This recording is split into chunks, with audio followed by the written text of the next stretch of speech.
दुःखद बातमी, संपूर्ण राज्य सध्या शोकसागरात बुडालंय।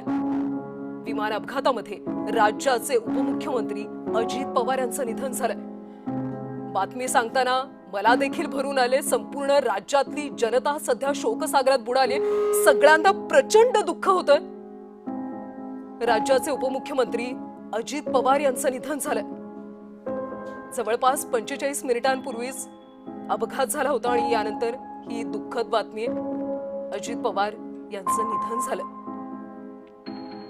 आपल्या सगळ्यांनाच हा एक मोठा धक्का आहे, कारण आज ते प्रचार सभांसाठी जात होते आणि त्याच वेळी हा विमान अपघात झाला। अचानकपणे अजित पवार यांचा भीषण अपघातामध्ये मृत्यू झाला। अतिशय दुःखद बातमी आहे। संपूर्ण राज्यावर सध्या एक धक्का बसला आपल्या सगळ्यांना। बातमी सांगताना मी सुद्धा खरं तर थरथरतेय आणि आपल्या सगळ्यांनाच धक्का बसलाय। अचानकपणे आज सकाळी अपघाताची बातमी येते आणि त्यानंतर भीषण 6 जणांचा मृत्यू झाला असं कळतो आणि यामध्ये आता उपमुख्यमंत्री अजित पवार यांचं देखील निधन झालं।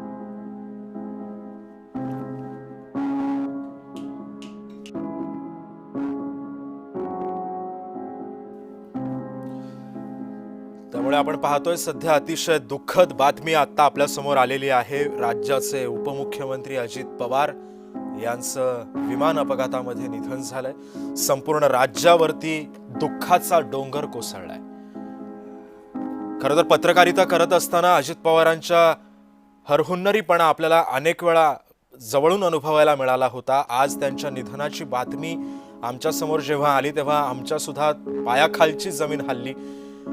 विमान अपघातामध्ये असा त्यांचा दुर्दैवी मृत्यू आज झालेला आहे।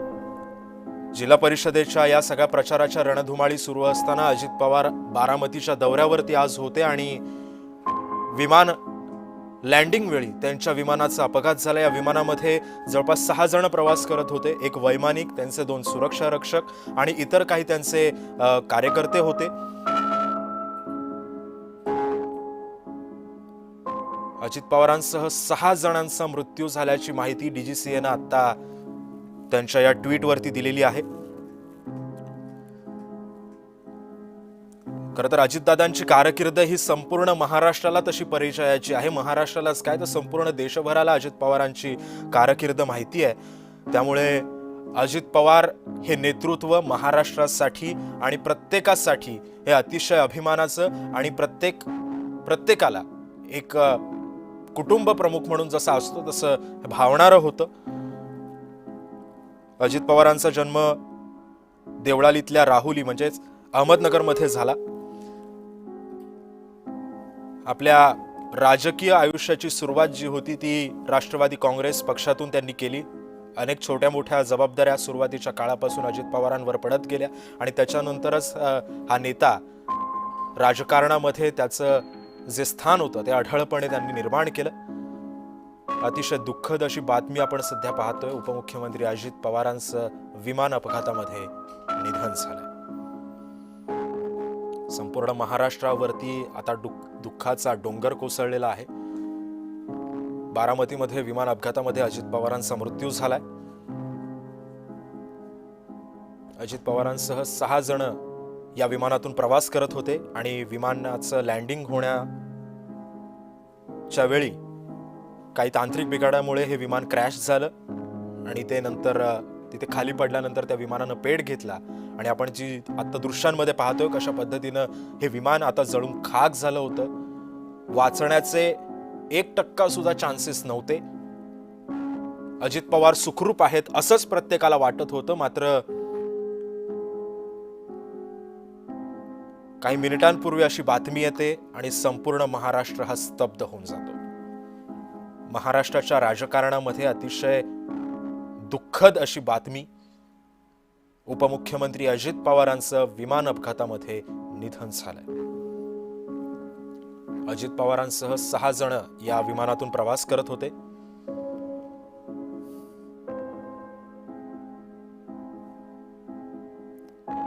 आपण हे दृश्य पाहतोय कशा पद्धतीनं हे विमान क्रॅश झालेलं आहे। अजित पवारांसह अनेक 6 जण सुद्धा या ठिकाणी या विमानातून प्रवास करत होते।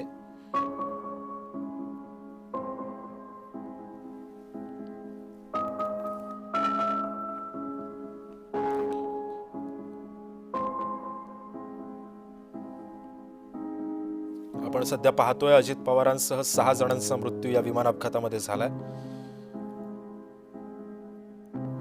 उपमुख्यमंत्री अजित पवार यांचं निधन झालंय. वयाच्या 66व्या वर्षी त्यांनी अखेरचा श्वास घेतला.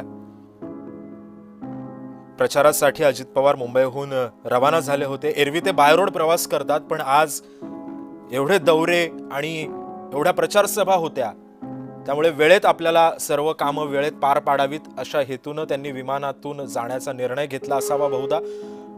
मात्र हाच निर्णय, एरवी कधी अजित पवारांचे निर्णय चुकत नाहीत, पण हा निर्णय अजित पवारांचा आजचा चुकला आणि अखेर काळानं घाला घातलाय.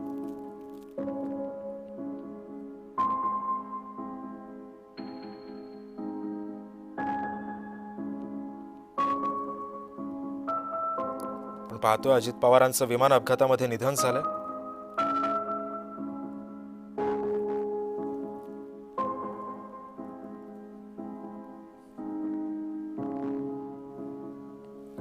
राज्याचे उपमुख्यमंत्री अजित पवार यांचं विमान अपघातामध्ये निधन झालंय. अजित पवारांसह 6 जणांचा मृत्यू यामध्ये झालेला आहे.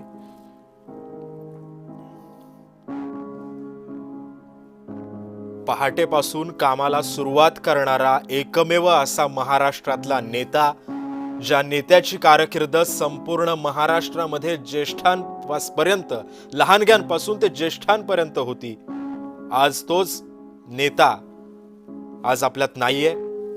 हा सगळ्यात मोठा शोक व्यक्त केला जातो. प्रत्येक महाराष्ट्रवासियांच्या मनामध्ये आज या बातमीनं अक्षरशः सर्वांना शांत करून टाकलंय. खरं तर उपमुख्यमंत्री अजित पवारांनी जेव्हा उपमुख्यमंत्री पदाची शपथ घेतली तेव्हापासूनच त्यांनी आपल्या कामाचा जो तगादा होता तो लावून धरलेला होता. उपमुख्यमंत्र्यांच्या आधी विरोधी बाकावरती अजित पवारांनी आपली भूमिका सुद्धा चोख पद्धतीनं पार पाडली. विरोधी पक्षात असताना सुद्धा कामामध्ये तसूभरही कमतरता न बाळगता अजित पवारांनी आपलं काम हे अविरतपणे सुरू ठेवलं. आपल्या कामामध्ये कधीच कुठल्या पद्धतीची बंधनं आणू दिली नाहीत. एक राजकारणातला दादा आज आपल्यात नाहीये.